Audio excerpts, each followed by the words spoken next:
ये घटना हमारे साथ 2012 में घटी थी, जब मैं और मेरा दोस्त रामनगर के क्यारी गांव के जंगलों में घूमने के लिए गए हुए थे। उन दिनों क्यारी गांव के जंगलों की भूतिया कहानी एक अफवाह की तरह फैली हुई थी। वहीं मैं और मेरा दोस्त भूतिया जैसी बातों पर विश्वास नहीं करते थे।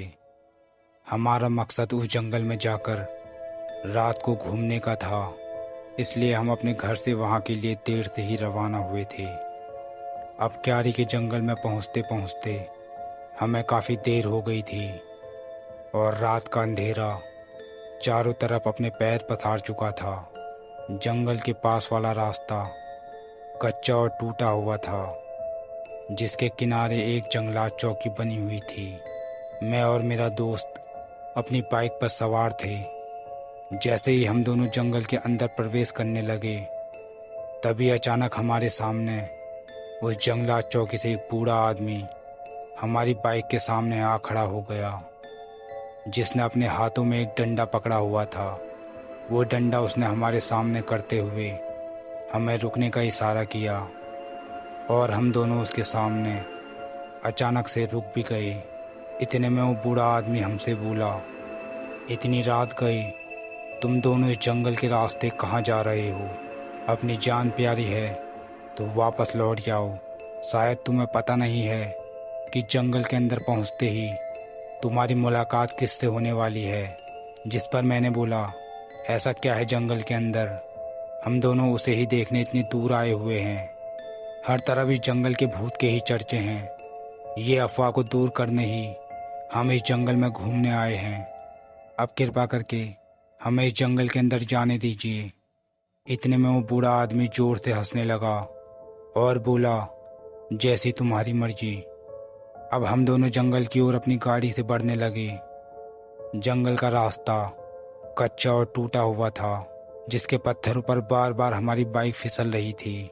जंगल के बीच में पहुंचने पर हमें सड़क के बीचों बीच बहुत से लोग दिखाई दे रहे थे, जिनके कपड़े फटे हुए थे और उनके शरीर में चोटों के कई सारे निशान बने हुए थे, जिनमें से खून बह रहा था। ये देखकर अचानक से हमारी बाइक एक पत्थर पर फिसलकर नीचे गिर गई, जिससे मैं और मेरा दोस्त सड़क पर गिरकर चोटिल हो गए।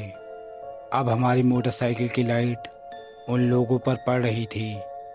मेरा बायां पैर चोटिल हो गया था, जिससे मुझे वहां पर दर्द का अनुभव हो रहा था, लेकिन मेरी नज़रें उन लोगों पर ही बनी हुई थी।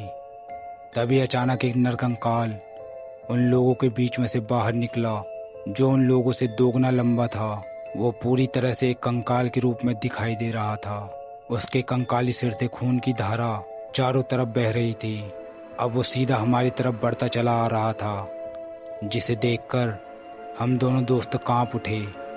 उस समय चोटिल होने के बाद भी न जाने कैसे मैं बड़ी तेज़ी से खड़ा उठा और अपने दोस्तों और मोटरसाइकिल उठाने के बाद वहाँ से बाहर की तरफ भागने लगा। हम दोनों इतना डरे हुए थे कि हमने पीछे मुड़कर तक नहीं देखा। हम उस समय उस बूढ़े व्यक्ति की बातों को सोचकर और ज़्यादा डरे जा रहे थे। चौंकाने वाली बात तो ये थी कि जंगल की शुरुआत में जो चौकी बनी हुई थी, अब वो वहाँ से गायब हो चुकी थी और ना ही वो बूढ़ा व्यक्ति वहाँ पर खड़ा था। ये देखकर तो हम अब और ज़्यादा डरने लगे और उस जंगल में ज़ोर से चिल्लाने लगे। जैसे तैसे करके हम उस रात उस जंगल से भागने में कामयाब रहे। तब से हमारा भूतों के प्रति देखने और सोचने का नज़रिया ही बदल गया और तब से हम कभी भी उस जंगल में वापस नहीं लौटे। तो दोस्तों, आज की वीडियो में बस इतना ही। अगर आपको हमारी वीडियो पसंद आई हो तो वीडियो को लाइक करें, चैनल को सब्सक्राइब करें, साथ ही बेल आइकन को दबाकर ऑल पर सेट कर दें, जिससे कि हमारी आने वाली वीडियो का नोटिफिकेशन आपको सबसे पहले मिल सके।